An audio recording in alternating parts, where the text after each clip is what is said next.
आज यहाँ इस उत्सव में आने से बहुत आनंद मिला। यहाँ शक्ति की जो ऊर्जा है, यहाँ सेवा की जो भावना है, उससे मैं नमन करता हूं। आप सब ध्यानी आध्यात्मिक मार्ग पे चले हो, आप सबको भी मैं नमन करता हूं। मैं हृदय से प्रार्थना करता हूं कि आप अपने ध्यान के मार्ग पे सिद्धि हासिल कर सके। हमारे स्वामीनारायण संप्रदाय में भी ध्यान का महत्व बहुत है, तो यहां से ज्यादा प्रेरणा मिलती है कि जीवन में आध्यात्मिक संस्कार होना, जीवन में आध्यात्मिक मार्ग पर चलना, वो हमारा कर्तव्य है। उस आध्यात्मिक मार्ग पे चलते चलते हम जीवन को बेहतरीन बनाते हैं और अपने आत्मा का मोक्ष भी करते हैं। जैसे पत्री जी ने कहा कि हर व्यक्ति शाकाहारी होना चाहिए, हर व्यक्ति ध्यान करना चाहिए, हर व्यक्ति निस्वार्थ सेवा करना चाहिए। सेवा तभी पवित्र बनती है जब हम पवित्र हो। वो पवित्रता का प्रथम सोपान है शाकाहारी भोजन। हमारे वेद, हमारे उपनिषद, रामायण, महाभारत, श्रीमद् भागवत, श्रीमद् भगवत गीता, सभी हमारे पवित्र ग्रंथों में शाकाहारी भोजन का ही प्रतिपादन हुआ है। आधुनिक विज्ञान भी शाकाहारी भोजन से शरीर और मन दोनों का स्वास्थ्य अच्छा रहता है, इसका प्रतिपादन करता है। हमारे गुरुहरि प्रमुख स्वामी महाराज कहते थे कि किसी को मार के हमें खाने का अधिकार नहीं है। इस सृष्टि में हम सर्वश्रेष्ठ है, मनुष्य सर्वश्रेष्ठ इस सृष्टि का सर्जन। तो सर्वश्रेष्ठ होने से नाते निम्न अस्तित्व पे दया और प्रेम होना चाहिए। ये करुणा और प्रेम के नाते हमें हमारी आध्यात्मिक फर्ज है कि हम शाकाहारी रहे। कोई दलील करे कि मांसाहार में ज्यादा शक्ति है तो वो गलत है, क्योंकि दुनिया का सबसे शक्तिशाली प्राणी हाथी शाकाहारी है। दुनिया का दूसरा सबसे शक्तिशाली प्राणी राइनो, वो भी शाकाहारी है। मांसाहार भोजन से मनुष्य को अनेक प्रकार के चमड़ी के और पेट के रोग होते हैं, वो विज्ञान ने साबित किया है। शाकाहार भोजन से शरीर और मन में सात्विकता प्रकट होती है। वो सात्विकता ध्यान भजन में मदद रूप होती है। सिर्फ मदद रूप नहीं, शाकाहारी भोजन ध्यान भजन में उसके लिए मूलभूत आवश्यकता है। और कभी चिंता मत करना कि सब शाकाहारी हो जाएंगे पृथ्वी पे तो खाना कम पड़ेगा। भगवान की कृपा जरूर है और भी होगी। सब शाकाहारी हो जाए तो सभी के लिए अन्न, वो भगवान की जिम्मेदारी है, वो पूरा करेंगे। तो आज आप सब तो यहां बैठे हो शाकाहारी होंगे ही, वो तो 100% प्रतीति है हमें। लेकिन कहना यह है कि इस उत्सव में से प्रेरणा लेके आप अपने अड़ोस पड़ोस में कम से कम 10 लोगों को शाकाहारी बनाएंगे। जो प्रयत्न करने वाला है वो हाथ ऊंचा करे। मैं भी हाथ ऊंचा करता हूं, मैं भी प्रतिज्ञा लेता हूं, मैं भी प्रयत्न करूंगा। आभार आप सभी का। दूसरी बात आती है ध्यान भजन की। आप जब पिरामिड में बैठ के अपने श्वास पे केंद्रित होके ध्यान करते हैं, तब आप अनंत की शक्ति को अपने आप पर आकर्षित करते हैं। ध्यान से सिर्फ चेहरे मतलब मुखारविंद पे तेजस्विता नहीं, हमारे आत्मा की तेजस्विता भी बढ़ती है। उसका सबसे बड़ा सबूत है कि पत्री जी ने ये जगह देखी नहीं थी स्थूल भाव से, फिर भी ये जगह का निर्देश किया था। मतलब अपने ध्यान में आत्मा की तेजस्विता से उन्होंने ये जगह नक्की की थी। पत्री जी जैसे महान सिद्ध पुरुष वे कृपा रखते हम सभी पे कि हम भी उनके मार्ग पे चले और हम भी उनकी जैसी आध्यात्मिक स्थिति पाए। इसलिए आज सब हम यहां साथ में आए हैं। तो हम सब यहां एक संकल्प करें, जो ध्यान की मुद्रा से लेके ध्यान की एकाग्रता तक पत्री जी ने जिस प्रकार का ध्यान किया, मैं भी प्रयत्न करूंगा और पत्री जी की कृपा और आशीर्वाद से मैं भी उस कक्षा तक पहुंचूंगा। क्योंकि हमारे सनातन हिंदू धर्म के शास्त्रों में ये रहस्य है कि आध्यात्मिक मार्ग की सफलता गुरु कृपा से ही होती है। तो हम सभी की साधना और गुरु कृपा दोनों मिलकर हमें आध्यात्मिक मार्ग की ऊंचाई तक पहुंचाते हैं। आप सभी अपने आप को मानना कि आप पत्री जी के अंश हैं और उनका कार्य आगे बढ़ाना है। ये मानने से आपके अंतर में भी शक्ति प्रकट होगी, क्योंकि गुरु तो हमेशा कृपा करने के लिए तैयार ही होते हैं, शिष्य को तैयार बनना पड़ता है। तो आप सब बैठे हो यहां, आप सिर्फ अनुयायी नहीं हो, आप इस संस्था के कार्यकर्ता हो। उनकी कृपा से आप कार्यकर्ता के रूप में बहुत बड़ा काम आपके गांव और आसपास के गांव में आप कर पाएंगे। हमारे सनातन धर्म के सिद्धांत अनुसार गुरु स्थूल देह से अगर हमको छोड़ के गए, लेकिन हमेशा हमारे साथ ही होते हैं, प्रेरणा मार्गदर्शन निरंतर देते हैं। आप पत्री जी मेरे साथ हमेशा है ऐसा मानकर उनकी सेवा और उनका सिद्धांत का प्रचार प्रसार करेंगे, आप भी बहुत बड़ी सेवा इस संस्था की कर पाएंगे। क्योंकि गुरु ब्रह्मा गुरु विष्णु गुरु देवो महेश्वर गुरु साक्षात परब्रह्म तस्मै श्री गुरुवे नमः। तो प्रथम बात हमने शाकाहारी भोजन की, दूसरी बात गुरु महिमा की। अब तीसरी अगत्य की बात आती है सेवा परमो धर्मः। जब हम सेवा करते हैं तब हम निर्मल बनते हैं। सेवा और ध्यान एक दूसरे के पूरक हैं। सेवा करेंगे, ध्यान में मदद रूप होगी, ध्यान करेंगे, सेवा की प्रेरणा मिलेगी। हम यहां आते थे तब विजय भास्कर रेड्डी जी ने बताया कि कहीं लोग यहां अन्नदान करने के लिए लाइन में खड़े हैं। उनके हृदय में जो सेवा भावना है, वो सेवा भावना से सिर्फ उनका नहीं, जो वो अन्न अंगीकार करेंगे सबका कल्याण होगा। आप सब बोलेंगे कि शायद हमारे पास इतना पैसा नहीं है कि हम अन्नदान कर पाए, तो आप क्या सेवा कर सकते हो वो मैं बताना चाहता हूं। प्रथम बात हमने बताई कि आप 10 मांसाहार लोगों को शाकाहार कर सकते हो, वो आपकी प्रथम सेवा है। 10 व्यसनी व्यक्तियों को व्यसन छोड़ा सकते हो, वो आपकी दूसरी सेवा है। जिस तरह से शाकाहारी भोजन लेने वाला ध्यान केंद्रित कर सकता है, उसी तरह एक आवश्यकता है निर्व्यसनी रहना। निर्व्यसनी व्यक्ति ध्यान अच्छा केंद्रित कर सकता है। तीसरी सेवा यह है कि 10 लोग को आप ध्यान में जोड़ेंगे। शाकाहारी जीवन, व्यसन मुक्त जीवन और ध्यान केंद्रित जीवन जरूर आपको भगवान तक पहुंचा सकते हैं। क्योंकि भगवान के साथ सानिध्य में प्रथम आवश्यकता है पवित्रता। देह, मन और आत्मा तीनों की पवित्रता चाहिए। निर्व्यसनी जीवन और शाकाहारी जीवन देह की पवित्रता है। ध्यान है वो आत्मा की और मन की पवित्रता है। आप सभी को अनुभव होगा कि जो 2 साल से, 5 साल से, 10 साल से निर्व्यसनी शाकाहारी जीवन और ध्यान करते होंगे, आप पवित्रता का अनुभव करते होंगे। बात सही है या गलत? ये आप सबका अनुभव है।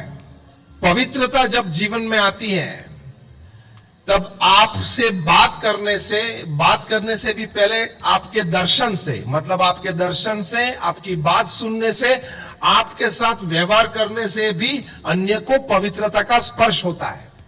जैसे पुष्प की सुगंध आसपास सभी को मिलती है, ये पवित्रता की सुगंध आसपास सभी को मिलती है।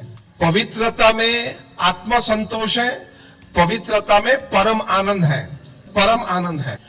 और ये पवित्रता के साथ जब आप ध्यान करते हो, ध्यान की सफलता, श्रेष्ठता बहुत जल्दी प्राप्त होती है। एक और सेवा का अनुरोध आपको मैं करना चाहता हूं, और वो सेवा है निरंतर ये मानना कि मैं किसान हूं या व्यापारी, धंधा करता हूं या नौकरी करता हूं, उससे पहले मैं समाज का और अध्यात्म भगवान का सेवक हूं।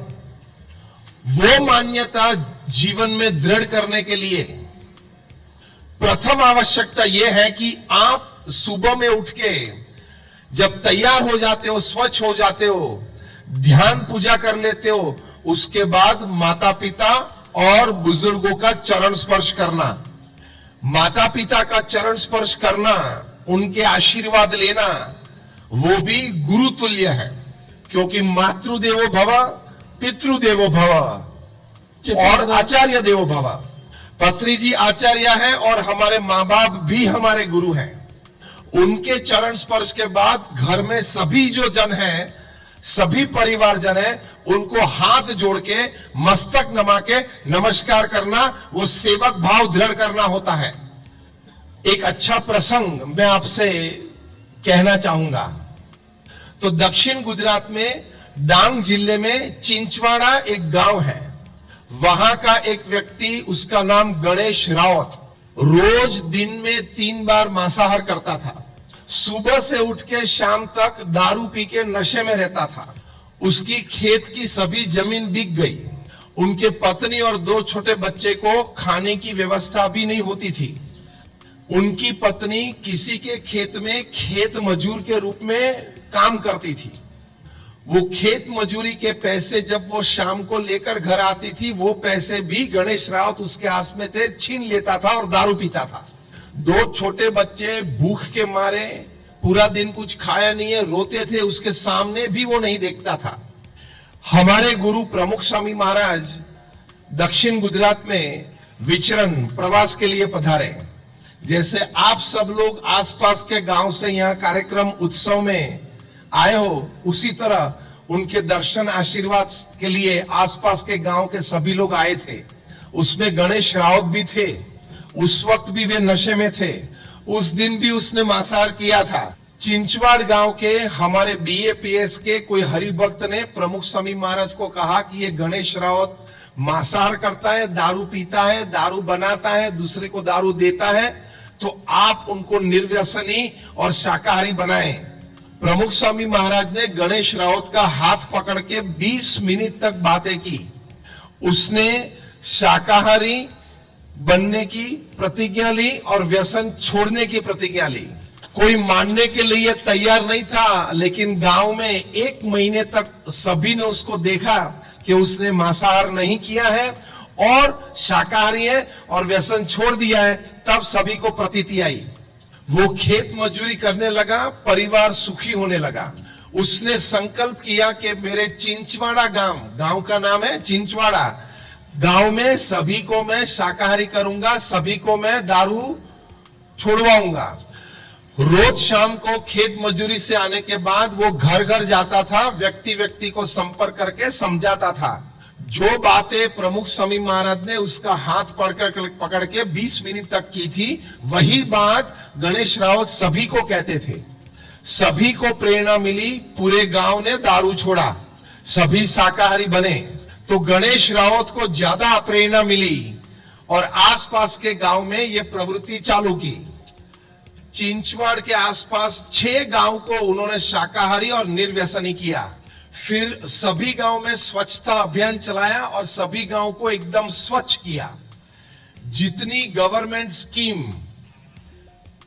ग्रामीण विस्तार के लिए होती हैं और आदिवासी विस्तार के लिए होती है। सभी स्कीम को ये 6 गांव के लिए वे लाए, तो ये गवर्नमेंट की आर्थिक मदद भी मिलने लगी, तो सभी गांव समृद्ध होने लगे। 2008 में केंद्र सरकार की टीम उस गांव को देखने के लिए आई और सभी अवलोकन करके रिपोर्ट तैयार किया। 2008 में गणेश राउत को अपने गांव चिंचवाड़ा के लिए राष्ट्रपति भवन में बुला के भारत के राष्ट्रपति ने निर्मल ग्राम अवार्ड दिया। उसके आंख में आंसू आ गए कि कहां मैं एक मांसाहारी दारू पीने वाला व्यक्ति था और कहां आज मैं राष्ट्रपति भवन में राष्ट्रपति के सामने खड़ा हूं। वे अपने गांव के बिना चुनाव सरपंच बने।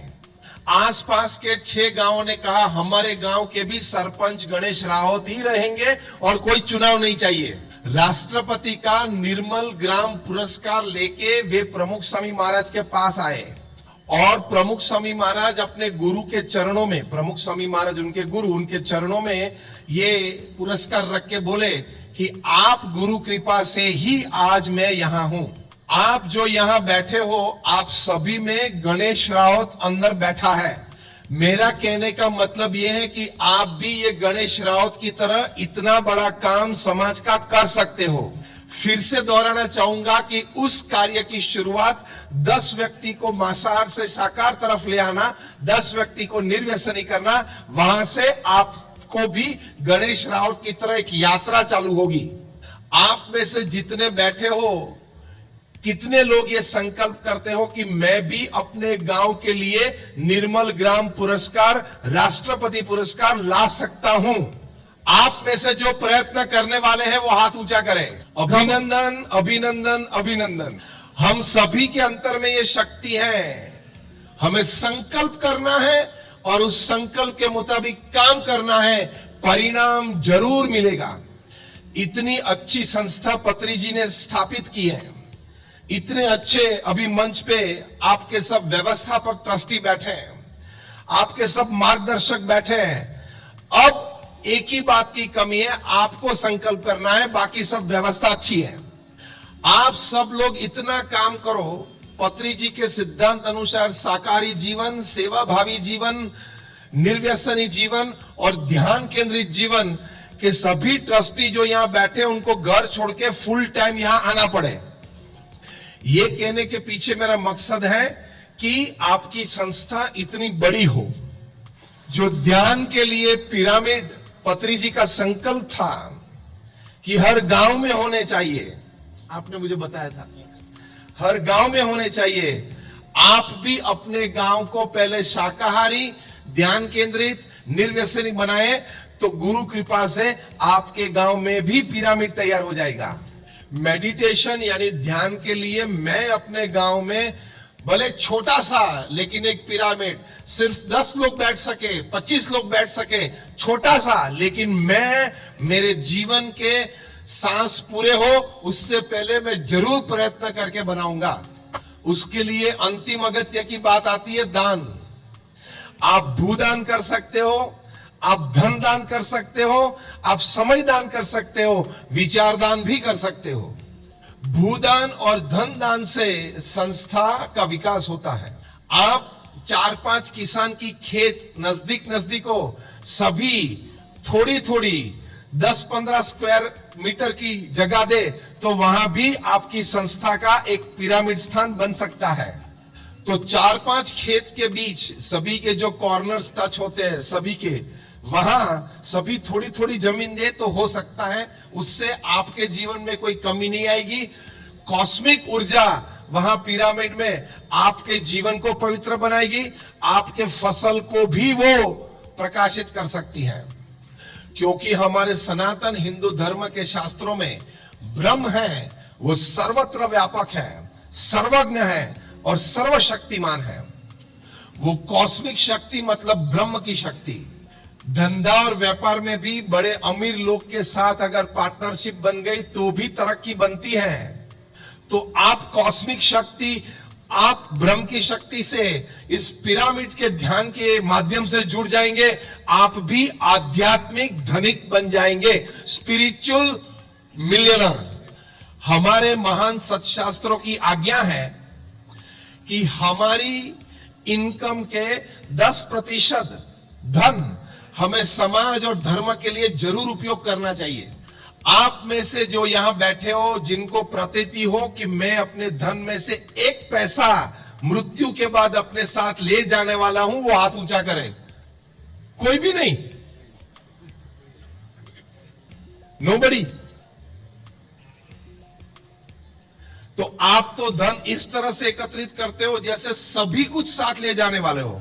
जो यहां विजय भास्कर रेड्डी जी बैठे हैं, सब ट्रस्टीज जो बैठे हैं, उन्होंने अपना समय, अपना धन, सभी कुछ दान किया है, इसलिए आनंद से यह प्रवृत्ति कर सकते हैं। आप 10% आपका धन या आपकी संपत्ति या आपका संसाधन, जिसको रिसोर्सेस बोलते हैं, आप आध्यात्मिक या सामाजिक या धार्मिक क्षेत्र में उसका दान करेंगे तो आप तन मन धन से सुखी रहेंगे, आपका परिवार तन मन धन से सुखी रहेगा। यह सत्शास्त्रों की हकीकत है।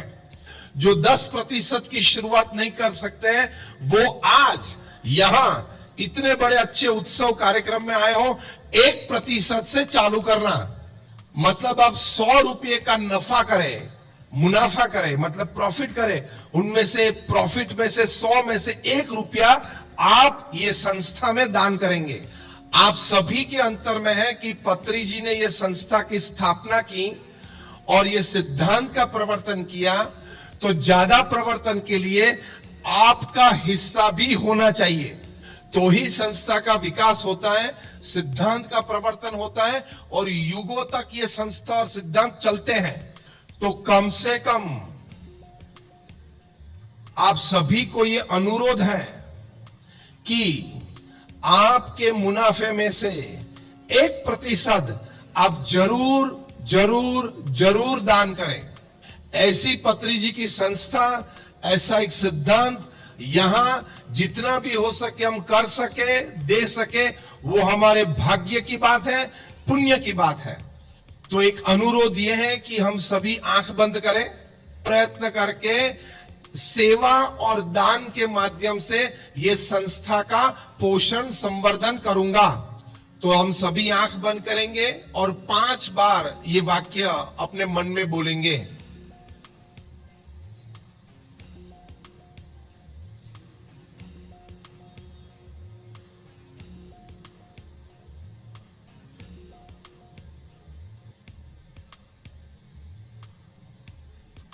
ओम। आप सभी को नमस्कार, आप सभी को हमारे जय स्वामीनारायण। आप सभी के लिए खूब खूब प्रार्थना, आपके परिवार के लिए खूब खूब प्रार्थना है कि आप जो मार्ग पे चले हो उस मार्ग पे आपको सिद्धि प्राप्त हो।